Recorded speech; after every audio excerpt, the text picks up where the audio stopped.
안녕하세요 여러분, 수익률 상승에 도움을 드리고 싶은 헬퍼입니다. 일단 새해가 밝았습니다. 이제 모두 시청하시는 분들 새해 복 많이 받으시고요. 이제 오늘 같은 경우에는 사실 이제 뉴스에 그런 얘기가 참 많죠. 자, 공급 병목 현상이다. 공급 병목 현상이다. 그렇기 때문에 인플레이션이 왔었다. 아주 틀린 말은 아닌데 사실 공급이 아니라 수요 쪽 이슈가 사실 더 컸던 거거든요. 그래서 오늘 그 부분 조금 OECD 데이터 좀 통해서 같이 한번 좀 보도록 하고요. 좀 OECD 데이터들 좀 업데이트 된 게 있어서 그 부분 오늘 같이 한번 보도록 하겠습니다. 그 다음에 일단 먼저 OECD 데이터로 그럼 공급 병목 현상이 진짜 맞는 말인지 한번 살펴보도록 하고요. 일단 또 전체적으로 그냥 매크로 지금 상황들이 어떻게 흘러가고 있는지, 진짜 공급 병목만 풀리면 인플레이션이 괜찮아질 건지 그런 부분들 같이 한번 살펴보도록 하고요. 그 다음에 코스피, 코스닥 오늘 움직였던 거랑 프로그램 매매 같이 한번 보도록 하고요. 그 다음에 코스피 200 선물, 그리고 코스닥 1등 수급 차트 살펴보고, 그 다음에 12월 선물 만기 이후로부터 현 선물 수급 추이, 작년도 1월, 21년 벌써 작년이 21년 1월 이후로 수급 추이 코스피, 코스닥 같이 한번 보도록 하겠습니다. 그 다음에는 차트들 조금 보기에 앞서서 코스피, 코스닥, S&P, 나스닥 등등 차트들 보기에 앞서서 일단 밸류에이션 지표, 일드갭과 페드 모델로 코스피, 코스닥, S&P 살펴보도록 하고요. 그 다음에 코스피, 코스닥 신용장고 추이 같이 한번 보도록 하겠습니다. 그 다음엔 통화량 지표인 M2 데이터 대비해서 S&P, 나스닥 밸류에이션, 한국 코스피, 코스닥 밸류에이션 같이 한번 보도록 하고요. 그 다음에 사실 또 오늘 수출액 데이터가 발표가 있었기 때문에 그 부분 같이 한번 좀 살펴보도록 하겠습니다. 수출액 데이터 같이 한번 보도록 하고, 그 다음에 일간 수출액 대비해서 코스피 시가총액, 그 다음에 글로벌 GDP 대비해서 S&P랑 코스피 밸류에이션, 그 다음에 미국 쪽 하이힐드 스프레드 같이 한번 좀 살펴보도록 하고요. 그 다음에 잠시만요. 그 다음에 차트들 코스피, 코스닥, S&P, 나스닥, 비트코인부터 미국 제10년까지 같이 한번 보도록 하겠습니다. 그 다음에 보유하고 있는 키스코홀딩스나 현대해상, 우리금융지주 차트 보도록 하고요. 오늘 월요일이기 때문에 삼성전자, 롯데케미칼, 지주들, 애플 같이 한번 이렇게 살펴보도록 하겠습니다. 일단 먼저 살펴보고 싶었던 거는 OECD 데이터 좀 업데이트 된 게 있어서 그거랑 같이 한번, 지금 진짜 그냥 공급 병목 때문에 인플레이션이 올라간 것인가, 인플레이션이 보시면은 물가 관련된 지표가 코어 PC가 소비자 물가라고 보시면 되거든요. 유가나 원자 유가나 그런 음식료 같은 좀 변동성이 큰 부분을 제외한 물가가 코어 PC가 보시면 4.7%, 소비자 물가는, 그리고 생산자 물가는 7.8% 미국 기준으로 상당히 과거 대비해서 높은 걸 볼 수가 있습니다. 보통 공급 병목 때문이다 그런 말이 많았었는데요. 진짜 그런지 한번 데이터를 한번 살펴보면은, 잠시만요. 좀 내려가는데, 잠시만요. 조금 내려가는 게 좀 걸리고 있는데, 네. 한번 보시면은 여기 OECD, 이게 OECD 전체 국가의 합산치라고 보시면 됩니다. OECD 전체 국가의 합산치 중에 소매 판매가 이 연두 색깔 선이고요. 빨간 색깔이 산업 생산입니다. 그럼 이게 뭐냐라고 하시면은, 그냥 이 빨간 색깔 선이 공급량이다라고 보시면 되고요. 이 연두 색깔 선이 그냥 수요다라고 생각하시면 됩니다. 근데 보시면은 추세적으로 사실 공급이 수요와 둘 다 코로나 때문에 떨어진 건 맞습니다. 근데 공급이 막 엄청 높은 것도 아닌 것도 사실이에요. 보시면 좀 내려오기도 했죠, 사실. 공급 병목이 아예 없다고는 말할 수 없습니다. 약간이죠, 약간. 근데 2019년 대비해서 사실 거의 없는 수준이고요. 근데 2018년도 최고점 대비해서는 조금 있지만, 근데 보시면 이 격차가 사실 인플레이션이 과연 이 공급이 살짝 요거 줄어든 것 때문인가 라고 생각을 해보면 아닌 겁니다. 수요 자체가 이만큼이나 늘었죠. 사실 공급에 줄어든 거에 비해서. 그래서 뭐 공급 변목이 아예 없다라는 건 아니지만 수요가 매우 훨씬 더 강하다는 겁니다. 뭐 2008년도 이때 전에 봤을 때는 공급이 훨씬 더 많았죠. 수요는 작았고. 그러니까 이제 무너지는 상황이 됐었고요. 그럼 지금 이제 이러니까 안 무너지냐라고 하면은 뭐 사실 경기가 저는 무너질 거라고는 생각하지 않습니다. 경기는 앞으로 계속 좋아질 확률이 전 높다라고 보고요. 경기가 오히려 좋기 때문에 할인율이 높아져서 증시가 안 좋아질 수 있다라고 이제 봅니다. 좀 특이한 케이스인데 이제 그때가 어떻게 보면 요때 1970년대 이때랑 가장 비슷한 거죠. 수요 곡선은 계속 높아집니다. 근데 공급도 높아져요. 근데 이제 공급이 더 가파르게 올라가는 걸 보실 수가 있죠. 공급이 더 이제 가파르게 올라가기 때문에 실제로 이제 투자금들이 많이 늘어나다 보니까 대출금이 증가하면서 이제 과거 얘기했던 그 얘기들이 다 되는 거거든요. 이제 지금 이제 처음 혹시 들으시는 분들은 이제 공급이 늘어나기 위해서는 투자가 늘어나야 되고 대출이 늘어난다까지만 이해를 하시면 될 것 같습니다. 조금 이따 이 부분에 대한 부연 설명은 조금 더 하도록 하고요.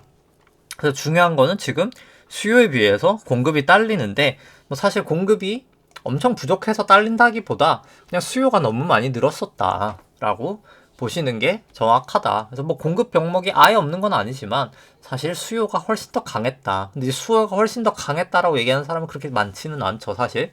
근데 데이터 상으로는 실제로 이렇다. 미국 쪽을 보더라도 뭐 명확하게 똑같이 나옵니다. 분명히 수요가 훨씬 더 강했다. 상업 생산에 비해서, 생산량에 비해서. 뭐 한국도 마찬가지고요. 근데 한국은 뭐 그렇게까지 뭐 큰 차이는 없었다. 뭐 우리나라 같은 경우에는. 근데 그럼에도 불구하고 뭐 우리나라도 어느 정도는 영향은 있었다. 이 정도인 것 같고요.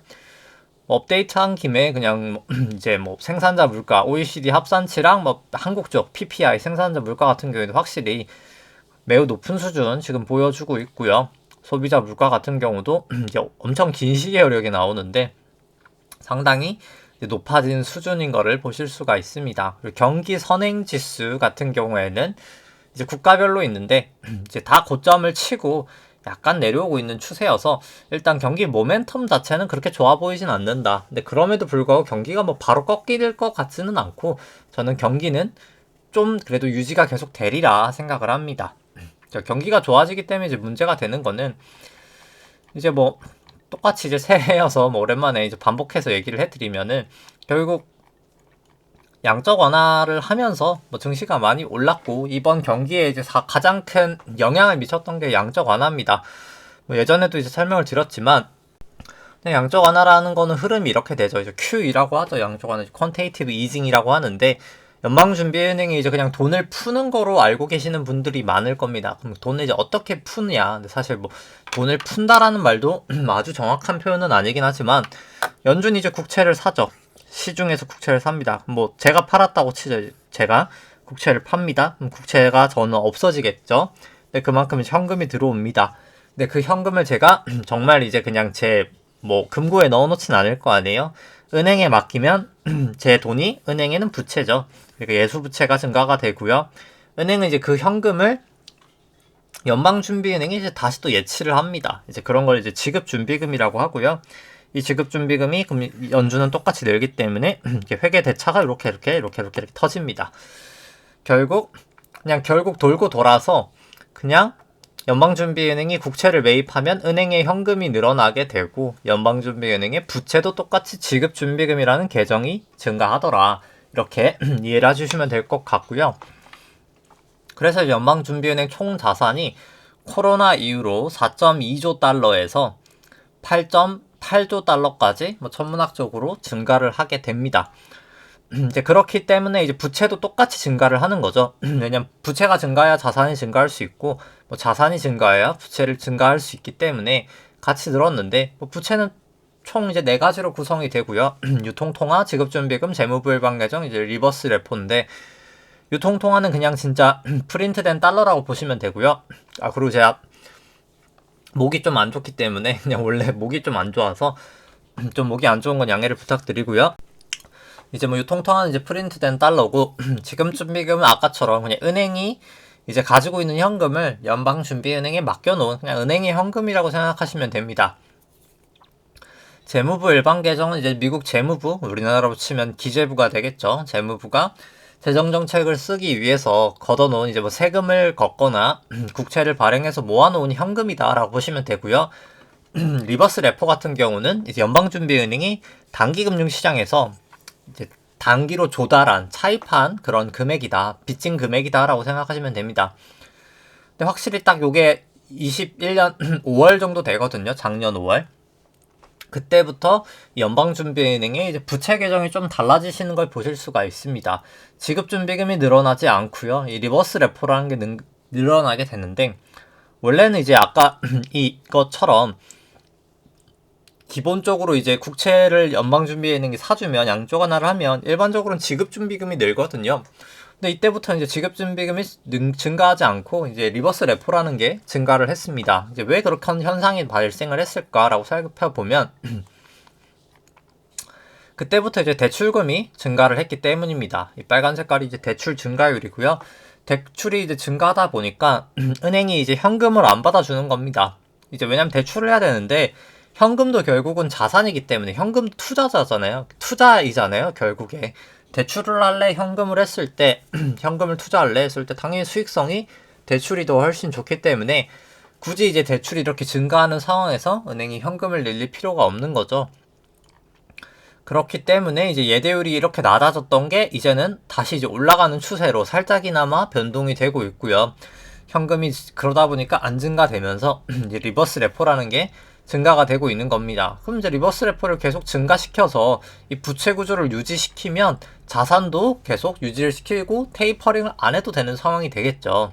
근데 이제 그럴 수가 없는 겁니다. 리버스 레포는 뭐 계속해서 증가를 시킬 수가 없기 때문입니다. 이제 왜 이제 또 그럼 리버스 레포는 계속 증가를 못 시키냐라고 한다면 리버스 레포가 결국 단기금융시장에 있는 돈을 빨아당기는 거잖아요. 연준이 단기금융시장 돈을 이렇게 빨아당기는 건데 연준이 국채 담보로요. 국채 담보로. 근데 이제 국채 담보로 돈을 많이 빨아가다 보면 단기금융시장 돈이 떨어지겠죠. 그렇다 보면 이제 금리가 높아지게 될 거고 실제로 이제 그런 상황이 나타나는 거를 우려한 연준이 실제로 이제 2021년 6월 작년 6월에 IORB 금리랑 이제 SOFR이 이제 레포 금리라고 보시면 되는데 RRP 금리라고 보시면 되고요. 아까 이 금리를 인상을 합니다. 그리고 이제 실제로 이제 RP 이제 레포 그 한도를 1인당 빌려줄 수 있는 한도를 이제 1,200억 달러까지 또 증가를 시켰었고요. 사실 뭐 미리 준비를 다 이때부터 연준은 해 놨었습니다. 실제로.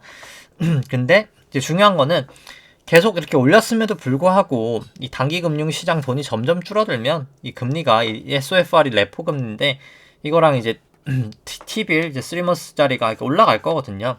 이게 근데 이제 이 IORB 금리 단기 이게 그냥 기준금리라고 보셔도 됩니다. 사실상 기준금리인데 사실 이거 아까 연방준비은행이 은행한테 이제 불이하는 이제 지급준비금 금리인데 이게 뭐 기준금리라고 보시면 되는데 여기까지 이제 금리가 닿으면 사실 금리를 그냥 올려야만 하는 겁니다. 사실상 그렇기 때문에 이제 그런 압력이 계속 가해지다 보니까 이제 연방준비은행도 이제 테이퍼링을 실제로 지금 하고 있죠. 1월부터 이제 테이퍼링 300억 달러로 더 확대시키고 있는 상황이고 결국 뭐 3월에 끝내는 게 예정이 되어 있는 상황입니다. 그래서 테이퍼링을 하고 이제 아마 1월 5일 날 그리고 이제 1월 5일 날 잠시만요. 아이고. 네. 1월 5일 날 여기 나와 있는지 모르겠는데 이 캘린더에 나와 있는지 모르겠지만 안 나와 있네요. 1월 5일 날 FOMC 의사록이 발표가 되거든요. 이제 파월 의장이 이제 12월 FOMC 기자회견 때 저희가 이제 QT 이제 퀀테이티브 타이트닝 이제 QE에서 퀀테이티브 이징에서 양적 완화에서 양적 긴축에 대한 논의를 했습니다. 근데 뭐 구체적으로 어떤 논의를 했는지는 나오지 않았습니다. 근데 이제 논의를 하고 나서 며칠 안 돼서 잠시만요. 재접속을 잠시만요. 네, 해결을 했고요. 이제 그 윌러 연준 의사라는 지금 현직 이사가 이제 GDP의 20%까지 우리 총 자산을 좀 감축을 해야 된다. 이제 그렇게 얘기를 했고, 실제로 이제 그 발언 이후로 이제 미국 금리가 이제 단기 금리가 매우 급등을 하면서 이제 내년 3월부터 금리를 4번 인상하는 거를 이제 점점 반영을 하고 있습니다. 지금은 한 60% 정도 반영이 돼 있는 거고요. 근데 연방준비은행 총 자산이 뭐 어마어마하게 증가를 했죠. 이 빨간 색깔이 연준 총 자산인데요. 아까처럼 8.8조 달러까지 증가가 됐었고, 근데 연중 총 자산 대비해서 지금 GDP가 약 한 40% 정도 수준이 됩니다. 뭐 40%더 49%? 뭐 어마어마한 수준이죠. 잠시만요. 이게 아마 지금 제가 봤을 때 작년도 3분기 GDP여서 조금 이게 값이 오류가 있는 것 같은데, 제가 이제 요거는 내일 수정하면 될 것 같고요. 실제로 약 한 40% 정도 수준이고, 이제 이 실제로 감소해야 되는 지준이 한 4.4조 달러 정도 됩니다.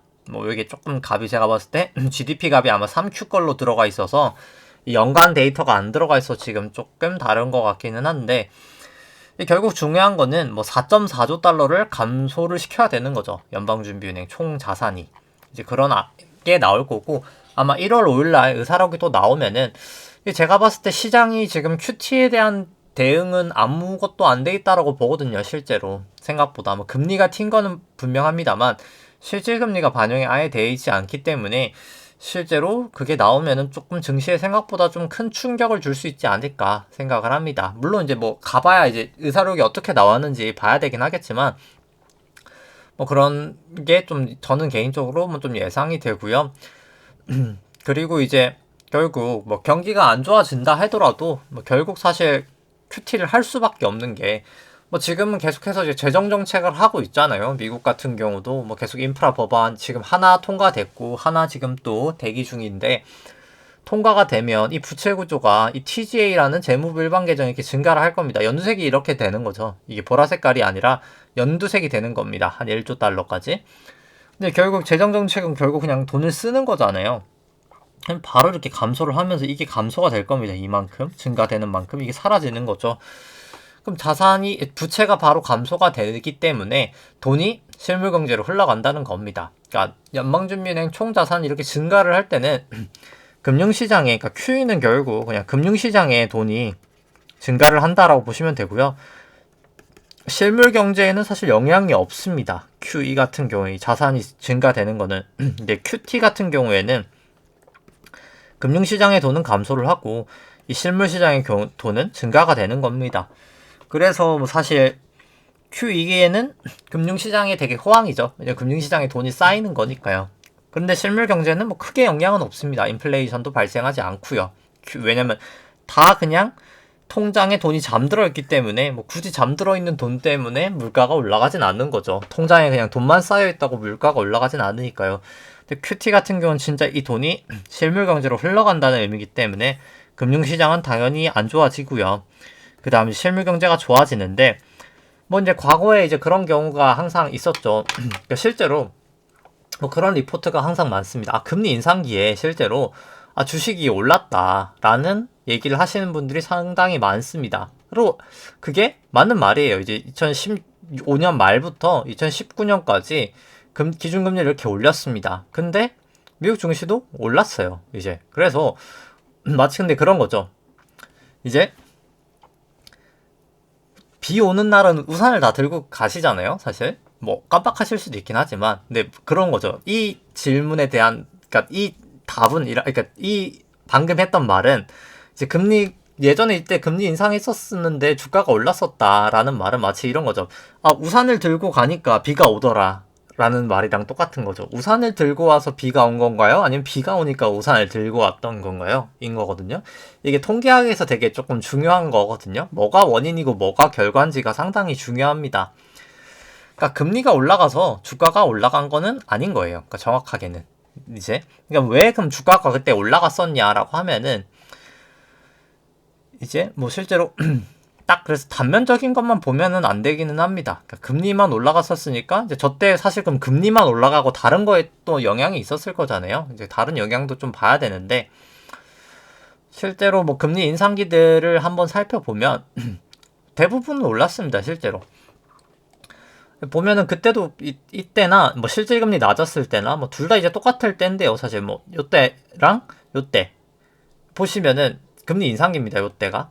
근데 왜 올랐을까라고 하면 밸류에이션이 실제로 상당히 낮았습니다. 그러니까 지금의 밸류에이션의 절반밖에 되진 않고 수익성은 그때나 지금이나 비슷했으니까 엄청 싼 거죠. 왜냐면 PBR은 낮은데 ROE는 똑같은 레벨이면 당연히 이렇게 절반이었을 때 당연히 샀어야 되는 거죠. 그러니까 마치 이런 거죠. 사실 금리가 올라가서 올라갔다라기보단 그때 당시 그냥 밸류에이션 자체가 쌌었기 때문에 금리가 올라가는 것도 오케이였던 겁니다. 그러니까 결국 밸류에이션이라는 거는 그냥 단순하게 금리가 이제 결국 할인율이죠. 할인율만 중요한 게 아니라 그러니까 주가는 사실 이 실적과 성장률 그리고 할인율의 함수인 겁니다. 할인율. 근데 이 할인율이 결국 금리라고 보시면 되고요. 뭐 실적이 이제 뭐 그냥 퍼나 뭐 PBR 같은 그런 밸류에이션 지표다라고 보시면 되고, 그러니까 실적에 대한 영향을 받는 밸류에이션인 거죠. 성장률은 말 그대로 이제 앞으로의 성장률 G, 그로스라고 봤을 때, 이제 금리가 올라갈 때 주가가 올라가더라라고 생각하시는 분들은 뭐 사실 맞지 않은 말입니다. 왜냐면 그때 당시에는 그냥 단순하게 실적 자체가 상당히 좋으면서 주가가 쌌었고요. 그렇기 때문에 할인율이 높아져도 증시가 좋았던 겁니다. 그리고 이제 실제로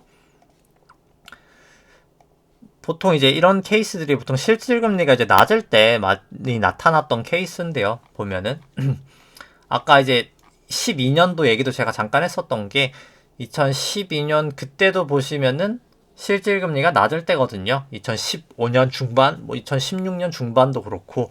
근데 실질금리가 낮을 때 주가가 보통 높아지는 게 실질금리가 낮다는 말 자체가 일반적으로 실물 경제가 좋지 않다는 뜻입니다. 그러니까 실물 경제가 좋지 않기 때문에 뭐 저축이 많아서 사실상 금융시장에 돈이 많은 거죠. 금융시장에는 돈이 많은데 실물 경제가 좋지 않아서 이럴 때는 이제 보통 주가 밸류에이션이 낮습니다. 아까 보여드렸다시피 주가 밸류에이션이 낮는데 근데 이번에는 실질금리는 상당히 낮은데 주가 밸류에이션 높은 거죠. 아까 보여드렸다시피 PBR이 뭐 그냥 닷컴버블 역대 최고치 정도 수준입니다. 그래서 저 같은 경우 이제 경기가 좋아진다. 그러니까 실질금리가 높아지면서 투자도 활성화되리라 생각을 하고요. 그렇기 때문에 이제 대출도 활성화하고 되고 있죠. 근데 그런 상황에서 할인율이 높아지는데 이미 밸류에이션이 너무나 높아져 있는 상황이기 때문에 저는 조금 약간 증시가 빠질 수 있는 가능성이 좀 크지 않나. 이제 그렇게 보고 있는 겁니다. 제가 보는 뷰는 그렇고요. 그래서 뭐 오늘은 여기까지 설명을 하도록 하고요. 결국 그래서 지금 이제 수요가 증가되고 있고 결론은 수요가 증가되기 때문에 대출이 또 이제 증가가 되고 있는 거죠. 대출이 또 되고 있다 보니까 결국 은행들이 현금을 받지 않아서 지급준비금이 그러니까 총 정리를 하면 지급준비금이 늘지 못하기 때문에 연방준비은행이 리버스 레포를 증가시키는데 리버스 레포를 증가시키다 보니까 단기금리가 올라가기 때문에 결국 테이퍼링이 가속화되고 있는 거고요. 테이퍼링이 가속화가 되고 있다 보니까 QT를 또 빨리 할 수밖에 없는 상황이 됐기 때문에 또 금리를 올릴 수밖에 없는 거죠. 이제 그런 상황이 계속해서 저는 좀 오리라 보고 이제 결국 높은 밸류에이션인 상황에서 이제 할인율까지 높아지면 좀 버티기는 어려워 보인다라고 생각을 합니다. 그 다음에 이제 일단 오늘 같은 경우 이제 코스피는 한 0.4% 정도 상승을 했고요. 코스닥도 0.4% 정도 상승을 했습니다. 뭐 올랐다 내렸다 올랐다 하면서 사실 마감을 했었고요. 이 검은 색깔이 이제 코스피 200 차트고 빨간 색깔이 프로그램 매매인데 이제 빨간 색깔이 프로그램 순 매수 구간입니다. 오늘 같은 경우는 순 매수였었고요. 외국인이 한 1,800억 정도 매수, 기관이 한 580억 정도 매도가 있었습니다. 코스피 같은 경우에 이제 개인이 한 5,200억 정도 매수가 있었고요. 외국인 2,600억 정도 매수, 기관이 한 8,100억 정도 매도가 있었고 외국인 같은 경우 2,600억 정도 매수, 기관 100억 정도 매수, 개인이 한 2,500억 정도 매도가 있었습니다. 뭐 코스닥 같은 경우에는 개인이 한 2,900억 정도 매수가 있었고요. 그 다음에 이제 기관이 1,700억 매도, 외국인 한 2,100억 정도 매도가 있었습니다. 뭐 누적 수급 같은 경우에는 이제 12월 선물 만기 이후로부터 외국인이 뭐 살짝 매수 중입니다. 한 1조 2천억 정도 뭐 살짝 매수 중이고 뭐 개인이 이제 또 한 2조 정도 매도 중이죠. 이제 매도 중이고요. 2조 1천억 정도. 선물 같은 경우에는 개인이 한 4천억 정도 매수 중이고 이제 작년도 연초 이후로부터는 개인이 한 66조 정도 매수를 하고 있다라고 보시면 됩니다. 그리고 뭐 에너지 솔루션 상장이 있죠. 에너지 솔루션 18일인가요? 이제 수요 예측하고 상장하는 거로 기억하는데 뭐 제가 정확하게 날짜는 기억 못하지만 이런 한 중순 이제 그때쯤 하는 거로 기억하는데 공목 금액이 10조잖아요. 10조. 그래서 사실 뭐 수급에 미치는 영향은 저는 좀 상당하리라 봅니다. 이게 그래서 사실 그러니까 마치 그런 거죠. 그러니까 코스피 지수랑 코스피 시총이랑 다르거든요. 그러니까 지금 같은 경우에 코스피는 이만큼 올랐다라고 하면은 실제로 코스피 시총이 한 이만큼 올랐습니다. 제가 이게 지금 데이터를 있는데 지금 여기 엑셀에 켜 있는 건 없어가지고 그래서 뭐 사실 수급적인 부담은 계속 가중이 되고 있긴 하거든요. 그러니까 좋은 거는 시총은 안 올라가고 코스피만 올라가면 좋은데 이게 코스피 시총이 더 높은 게 더 안 좋은 거긴 하거든요. 그러니까 사실 왜냐면 수급이 분산되니까요. 그래서 사실 뭐 계속 좀 안 좋은 상황이 연출이 된다. 그러니까 결국 이런 거죠. 이제 새로운 돈이 계속 들어와야 되는데 이제 새로 상장한다. 그러니까 마치 엔솔이 이제 LG 에너지 솔루션이 상장한다고 코스피가 상승하진 않잖아요. 상승하지는 않는데 신규 자금 돈만 빨아들이는 거죠. 그러니까 사실 신규 상장은 증시에는 사실 좋지는 않습니다. 그러니까 물론 증시가 좋을 때 신규 상장이 많아지는 건 맞습니다만 결국 그게 신규 동력 자체를 꺼버리는 역할을 하고 있는 거라고 보시면 됩니다. 그 다음에 코스닥 같은 경우는 그냥 뭐 차트만 보여드리고 설명 생략하도록 하고요. 그 다음에 이제 통화량 지표 살펴보면 이제 저번 주 대비해서 사실 통화량 지표 살펴보면은 업데이트된 거 매주마다 업데이트돼서 뭐 지급준비금은 뭐 계속 이제 감소를 조금 하고 있는 추세입니다. 그러니까 적어도 감소까지는 아니어도 증가를 못 하고 있는 거죠. 과거 대비해서. 그렇기 때문에 이제 RRP가 역으로 증가되고 있는 걸 보실 수가 있고요. 뭐 나머지 부분은 뭐 크게는 말씀드릴 거 없을 것 같습니다. 대출 증가율 계속 뭐 강하게 올라오고 있고요. 그 다음에 이제 통화량 지표 M2 대비해서 S&P 살펴보면은 뭐 다 컨버블 이후로 가장 최고치기 때문에 이건 높을수록 고평가 낮을수록 저평가인데요. 통화량 대비해서 뭐 여전히 높은 수준이기 때문에 S&P나 나스닥 다 밸류에이션 부담이 있어 보인다 생각을 하고요. 뭐 코스피 같은 경우에도 높은 수준에서 18년 고점 부근에서 좀 빠졌었기 때문에 뭐 추세 코스피나 코스닥 그렇게 다 좋아 보이지는 않습니다. 그 다음에 이제 밸류에이션 지표인 이제 일드갭과 이제 페드 모델 살펴보면 이제 일드갭 같은 경우에는 이제 주식 안에 있는 기대 수익률을 이제 국고채 10년 금리로 차감한 거고요. 이제 페드 모델은 나눈 수치입니다. 그러니까 페드 모델은 조금 더 금리에 민감한 모델이고요. 그러니까 결국 둘 다 높을수록 저평가, 이제 낮을수록 고평가인데 이제 최근에 뭐 금리가 좀 빠지긴 해서 좀 올라오긴 했습니다만 뭐 여전히 사실 밸류에이션 부담은 있는 영역이다라고 뭐 일드갭이나 페드 모델 뭐 둘 다 생각이 되고요. 그 다음에 뭐 좀 긴 시결로 봐도 사실 둘 다 밸류에이션 부담은 있어 보인다라고 생각을 합니다. 뭐 코스닥도 마찬가지로 2018년 정도 밸류에이션까지 와서 뭐 둘 다 밸류에이션 있어 보인다라고 생각을 하고요. 그 다음에 이제 S&P랑 뭐 코스피 같이 돼 있는 거는 뭐 좀 이격이 나 있긴 합니다만 뭐 결국은 전 S&P가 더 하락하리라 생각을 합니다. 이제 결국 뭐 양적 완화 효과도 결국 미국이 이제 지금 끝나가는 단계고 뭐 자사주 매입하는 거 결국 한 2% 정도 세금 매기는 것도 있고 이제 재무 부담이 계속 가중되고 있는 상황에서 자사주 매입 자체를 공격적으로 못하는 뭐 여러 가지 상황들을 봤을 때 뭐 미국 쪽에 조금 하락이 저는 더 크리라 뭐 계속해서 생각을 하고요. 그 다음에 이제 뭐 LD갭으로 봤을 때도 뭐 두 나라 다 사실 이제 밸류에이션 부담은 충분히 있는 영역이다라고 보여집니다. 특히 미국 쪽은 추세 자체도 좀 계속 내려오고 있죠. 그 다음에 이제 신용잔고 추이 코스피 코스닥 같이 한번 살펴보면은 뭐 코스피랑 코스닥 합산 신용잔고 같은 경우에는 23조 정도? 23조 한 1000억 정도 되고 있습니다. 뭐 여전히 높은 수준에서 계속 빠지고 있는 추세여서 뭐 상당히 추세 좋아 보이지 않고요. 신용잔고를 코스피 시총으로 나눈 수치도 뭐 고점 치고 있어 빠지고 있는 추세이기 때문에 그 레벨 자체도 상당히 높죠.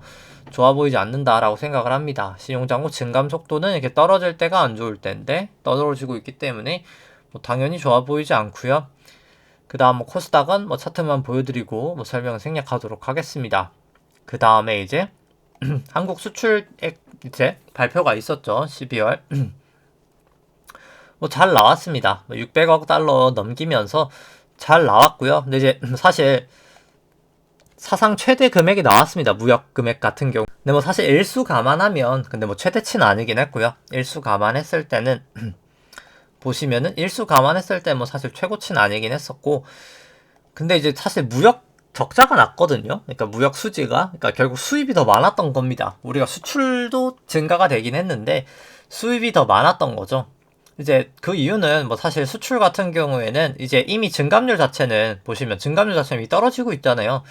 우리나라 이제 수출 증감률은 이제 아무래도 내구재였죠. 뭐 반도체 관련된 거, 워낙 이제 뭐 비대면 관련해서 뭐 원격 교육도 하고 뭐 서버 관련된 원격 교육 하다 보니까 뭐 서버 증축도 많았고, 뭐 원격 수업하니까 뭐 노트북도 많이 구매를 했었고. 근데 이제 노트북이라는 게 뭐 매년 사는 게 아니잖아요. 사실 매월 매년 사는 게 아니잖아요. 한 번 사면 내구재들이 뭐 못해도 2년은 씁니다. 이제 뭐 가전제품도 그렇고요. 그 사이클이 있는 종목들인데 다. 근데 이미 뭐 사이클상 한번 피크는 친 거죠. 이제 올해 사실 작년 이제 5월에.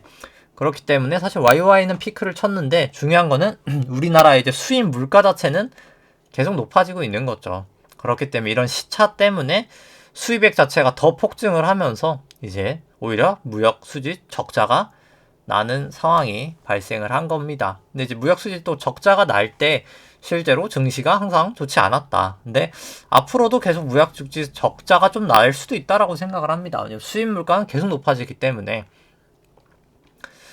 이제 좀 그렇게 생각은 하고요. 그 다음에 이제 일간 뭐 수출액 대비해서 시가총액 밸류에이션 한번 살펴보면은 뭐 이제 과거 고점들 넘었다가 빠지고 있는 추세이기 때문에 뭐 추세가 여긴 좋아 보이진 않고요. 그 다음에 이제 글로벌 GDP 대비해서 코스피 S&P 밸류에이션은 과거 고점들 다 넘어 있는 상태이기 때문에 추세가 꺾인 건 아니나 밸류에이션 부담이 여긴 좀 있어 보인다 생각을 하고요.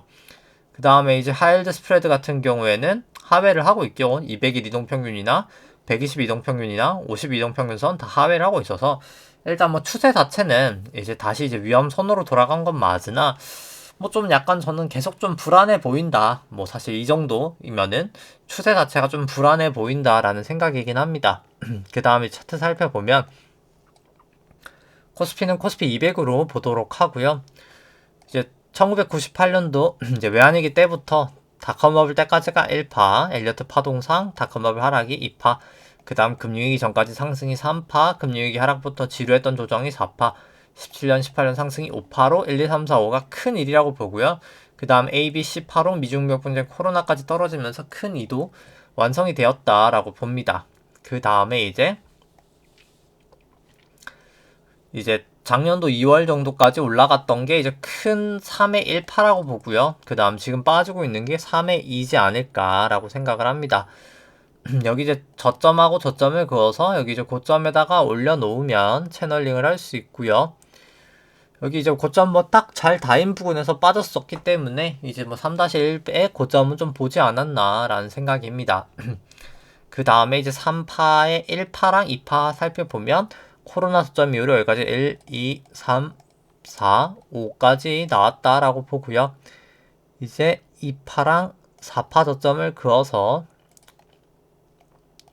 3파 고점에다가 올려놓으면 채널링을 할 수 있는데, 여기 이제 고점 다였었기 때문에 뭐 채널은 유효했다라고 보고요.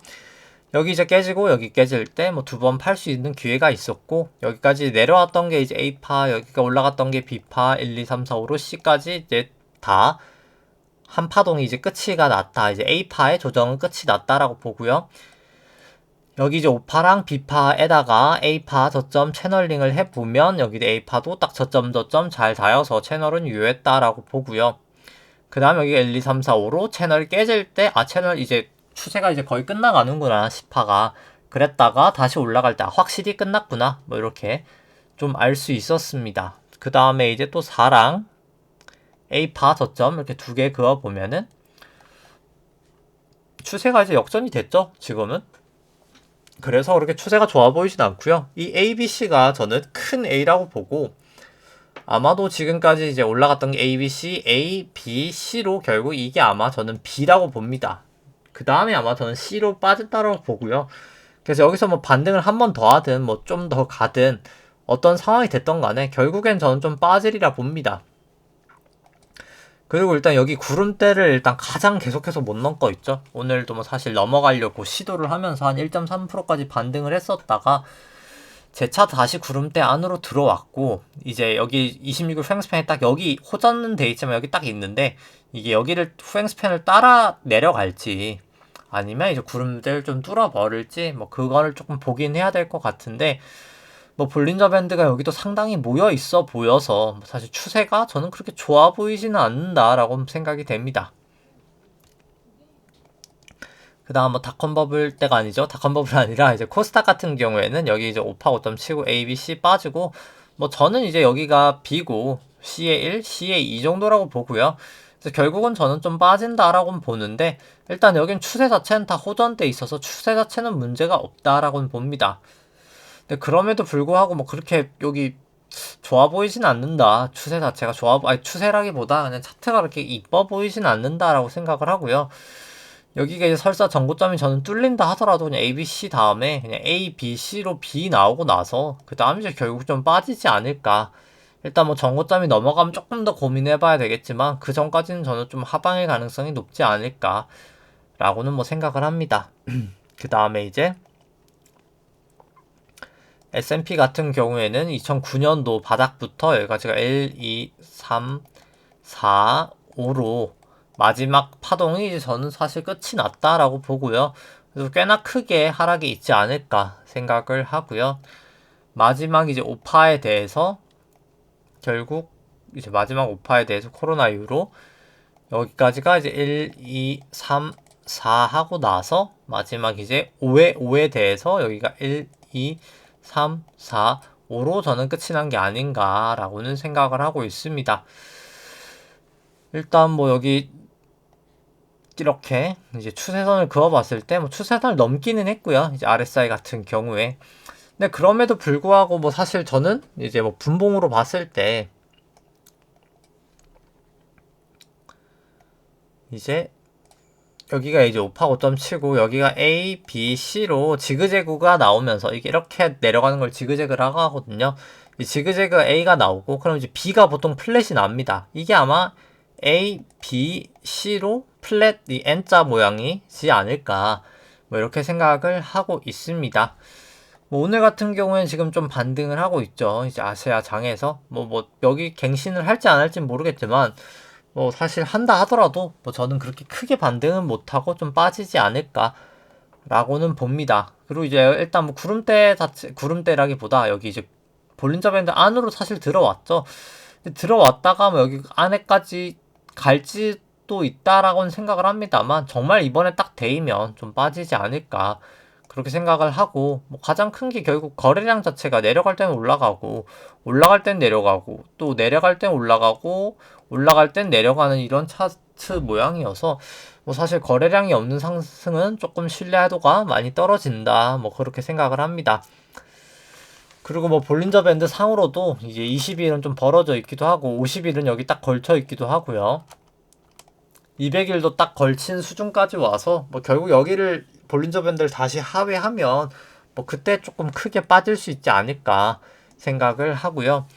뭐 나스닥 같은 경우는 사실 뭐 차트가 다르지 않기 때문에 뭐 설명은 뭐 생략하도록 하겠습니다. 그리고 약간 뭐 좀 차이점이 있다면 나스닥은 여기 이제 16,400 요 라인 자체가 계속 조금 지지 저항을 하고 있긴 하거든요.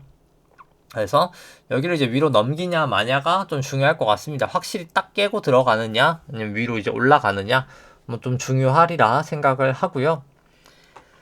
그 다음에 이제 뭐 비트코인 같은 경우도 뭐 여기가 이제 마지막 5파에 대해서 1, 2, 3, 4, 5가 나온 건 맞는데 이게 5가 5의 1인지 5가 끝이 난 건지가 애매하고 뭐 결국 그걸 선제적으로는 알 수는 없어서 뭐 전 여기 이제 고점을 넘기고 사더라도 롱이면 사더라도 넘기고 사는 게 맞지 않을까 생각을 하고 뭐 사실 넘기기 전까지는 굳이 뭐 롱베팅을 할 필요는 없다 뭐 그렇게 생각은 합니다. 그 다음에 이제 코스피 안에 있는 내재 변동성 V 코스피 같은 경우에는 일단 뭐 지금 26일 프랭스팬이 딱 걸쳐져 있죠. 그래서 여기서 이제 빵 하고 올라가느냐 아니면 역전이 되면서 그냥 이제는 다시 정상 상황으로 가냐, 약간 좀 변곡점에 있는 것 같습니다. 증시가 곧 위든 미치든 좀 상당히 튈 것 같고요. 저는 필라델피아 반도체 지수도 뭐 사실 고점 치고 좀 볼린저 밴드 하회를 하고 있기 때문에 뭐 저는 좀 빠질 가능성이 저는 더 크지 않나라고 보고요. 뭐 니케이 같은 경우에는 오늘 뭐 이제 그 휴방이 아니라 이제 휴장이었었고요. 사실 그 다음 유로스톡스 같은 경우에 뭐 지금 좀 올라가고 있긴 한데 여기도 이제 저는 그냥 여기 5파5점 치고 A 다음에 그냥 여기가 A, B, C로 플랫 파동이지 않을까 뭐 그렇게 생각을 합니다. 뭐 항생 같은 경우 여전히 추세 좋지 않고요. 뭐 상해종합 같은 경우에 반등하면서 전환선 기준선 상회하긴 했지만 뭐 중국 쪽은 계속해서 뭐 저는 조금 물가가 너무 높은 상황에서 금리를 내리는 걸 봤을 때 아직까지 좀 상황이 많이 좋아 보이지 않는다라고는 생각이 됩니다. 그 다음에 이제 뭐 달러 인덱스 같은 경우에는 여기 구름대 부근에 있어서 여기 이제 볼린저 밴드가 더 벌어지면서 완전히 여기가 이제 뚫리냐 마냐의 문제인 것 같고요. 뭐 달러 원 같은 경우는 일단 뭐 아직까지는 추세는 뭐 살아 있습니다. 여기서 26일 이제 후행 스팬을 완전히 호전이 되냐 마냐를 좀 지켜보면 될 것 같고요. 뭐 WTI는 이제 여기 구름대를 확실히 좀 넘어서면서 26일 후행 스팬이 호전이 되냐 아니면 이제 빠지냐인데 뭐 저는 좀 빠질 가능성도 있다라고는 보는데 일단 여기 구름대를 넘는지를 좀 살펴봐야 될 것 같고요. 금선물 같은 경우는 사실 실질금리가 금요일날 좀 빠지면서 결국은 좀 반등하긴 했지만 뭐 저는 이제 그냥 사실 여기가 이제 1, 2라고 봐서 아니면 A, B, C든 결국엔 저는 좀 빠지리라 봅니다. 실질금리 사실 QT하고 테이퍼링 하면 올라갈 수밖에 없기 때문에 결국 중기적으로는 뭐 일단 계속 그렇게 생각을 하고요. 그 다음에 이제 우리나라 국고채 10년물 금리는 오늘 나름 크게 상승을 했습니다. 한 7.5bp 정도 상승을 하면서 나름 크게 상승을 했고요. 사실 고점을 이렇게 1, 2, 3, 4, 5파 치고 나서 ABC 조정을 보이고 있는 건데 여기가 이제 ABC로 끝이 난 건지 ABC 다음에 B 다음에 이제 C가 나올지는 모르겠으나 뭐 결국은 상방으로 좀 봐야 되지 않을까 그렇게 생각을 하고 미국지 10년도 결국 전환선 기준선 넘고 이제 구름대 안으로 들어왔기 때문에 구름대만 넘기고 26일 프랭스팬만 호전되면 뭐 저는 충분히 좀 위로 볼 수 있지 않나 라고 생각을 합니다. 뭐 그 다음에 이제 키스콜딩스 같은 경우에는 뭐 아직까지는 추세가 좋지 않죠. 여기 이제 구름대를 전환선 기준선을 좀 넘으면서 26일 프랭스팬이 좀 호전이 되는 모습이 나타나야 될 것 같고요. 현재 같은 경우에는 이제 주가가 이제 약 14,450원 정도 되고 나머지 실적 전망치 정도 나온다라고 했을 때 뭐 밸류에이션 자체로는 사실 7만원까지도 갈 수 있는 주식이다 라고 생각을 합니다. 근데 사실 뭐 밸류에이션보다 여긴 주주 환원 정책이 가장 중요한 거죠.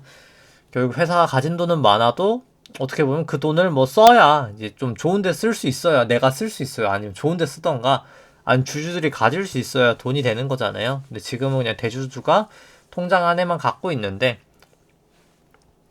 뭐 어차피 뭐 여기도 주식담보대출 받은 400억 결국은 갚아야 돼서 유상감자를 하든 뭐 무상증자를 하든 뭐 아니면 자사주 소각을 하든 아니면 셋 다 하든 뭐 결국은 좀 하게 되지 않을까 뭐 그렇게 생각을 합니다. 이제 그때 좀 반등을 할 수 있을 거다라는 생각이고요.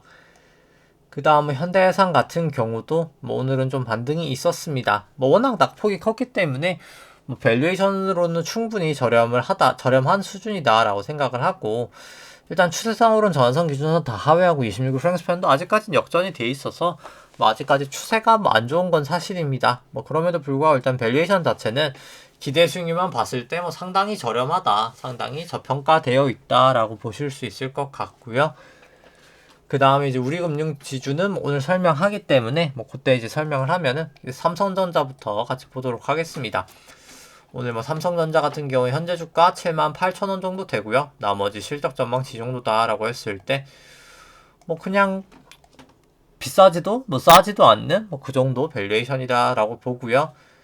근데 다만 뭐 상대가치 평가로 봤을 때 뭐 과거 이제 한 8% 정도 기대 수익률 됐을 때 조정을 나타냈었거든요. 뭐 이번에도 어게마스 한 7.9대 조정을 보였었고 뭐 여전히 기대 수익률 낮은 수준이어서 뭐 저는 밸류에이션 부담은 뭐 계속해서 있는 단계다라고는 보여집니다. 뭐 그 다음에 이제 차트를 살펴보면 뭐 그렇게 좋아 보이진 않고요. 사실 이제 200 이동평균선도 넘었고 뭐 전환선 기준선도 다 뭐 전환선은 하회했지만 뭐 기준선도 넘어 있지만 뭐 결국 저는 여기 5파 5점 치고 여기까지가 A고 그냥 지금 B파의 기술적 정도 반등이지 않나. 뭐 일단 아직까지는 뭐 그렇게 보고 있습니다. 뭐 그렇게 좋아 보이지는 않는 것 같고요. 그 다음에 이제 롯데케미칼 같은 경우 현재 주가 22만 원 정도 되고 나머지 실적 전망치 이 정도다라고 했을 때 뭐 여기는 이제 밸류에이션 저평가는 충분히 되어 있다라고는 보여집니다. 뭐 그 다음에 이제 상대가치 평가 살펴보면 뭐 기대 수익률 자체도 높기 때문에 뭐 분명히 밸류에이션 상으로는 뭐 저평가는 되어 있다라고 보여지고요. 그 다음에 이제 차트를 살펴보면 근데 이제 추세 자체가 여기 뭐 또 좋지는 않아서 뭐 굳이 지금 들어갈 필요는 없다라고 보여집니다. 여기 이제 26일 후행스팬도 이제 사실 곧 역전될 수 있고 계속 구름대 밑으로 지금 내려왔기 때문에 뭐 추세는 좋아 보이지 않아서 뭐 굳이 지금 뭐 들어갈 필요는 없다라고 생각은 들고요. 그 다음에 이제 지주들 살펴보면 금융지주들 우리금융지주 밸류에이션 같은 경우는 기대 수익률 상당히 높죠. 이제 18.2 상당히 저렴한 수준이고요. 하나금융지주도 16.3 요 정도면 상당히 저평가된 수준이고 JB금융 같은 경우도 뭐 높죠. 18%이고 KB 같은 경우도 뭐 15%대 정도고요. 신한금융지주도 뭐 15%이기 때문에 뭐 타 금융사도 사실 싼 건 맞습니다만 대형사인 걸 감안했을 때 뭐 우리금융지주가 가장 저렴해 보인다라고는 생각을 하고요. 뭐 차트로 봤을 때 우리금융지주는 뭐 일단 배당락 감안하고 봤을 때는 뭐 이제 26일 횡스팬 호전도 가능하고 여기 뭐 기준선과 구름대만 넘어서면 뭐 충분히 조금 더 추세가 더 살아날 수 있지 않을까. 근데 일단 뭐 고개 살아나기 전까지 좀 지켜봐야 되지 않을까 생각은 들고요. 그 다음 뭐 나머지 여기 차트는 생략하도록 하고 그 다음에 이제 애플 같이 한번 보도록 하겠습니다. 애플 같은 경우에는 여기 전고점을 계속 못 넘고 있어서 전 좀 쌍봉이지 않을까라는 생각을 합니다. 근데 이제 뭐 보긴 봐야 되겠죠. 이제 이걸 넘어가냐 마냐가 중요하겠지만 뭐 저는 그냥 매크로 환경상 좀 넘기는 쉽지 않아 보인다라고는 생각을 합니다. 일단 그래서 뭐 넘기는지 마는지를 좀 보는 게 여기도 좀 중요하리라 생각은 하고요. 뭐 사실 지금 증시가 사실 특히 미국 주식장만 오르고 있었었고 최근 들어선 더더욱 그 미국 주식 중에서도 정말 시총 상위주들만 올라갔던 장이기 때문에 뭐 사실 상승에 대한 그런 질 자체, 이제 좀 퀄리티 자체는 상당히 많이 떨어졌다라고 봅니다. 그래서 뭐 거의 사실 끝나가는 막바지 단계다 지금 생각은 들고 그래서 사실 실질 금리가 저 같은 경우에 미국채 10년물 기준으로 지금 마이너스 사실 1.04 정도 되는데 이제 마이너스 0.98 정도 되네요. 뭐 한 약 1% 되는데 마이너스 이 실질 금리가 한 1에서 2 정도 되기 전까지는 뭐 굳이 공격적으로 뭐 투자를 할 필요는 없다라고 생각을 하고요. 이 실질 금리가 1에서 2 정도 되면 뭐 그때 이제 조금 공격적으로 플레이를 해도 되지 않을까 생각을 합니다. 이제 뭐 또 새해가 됐는데 이제 뭐 새해 이제 또 바라고 기대하시는 거 잘 이루어지시고 이제 조금 보람차고 행복한 한 해 되시기를 일단 기원 드리면서 새해에 이제 저희 모두가 좀 오늘 방송 마치도록 하겠습니다. 네, 좋아요와 구독 누르시면 감사하겠습니다. 이상입니다.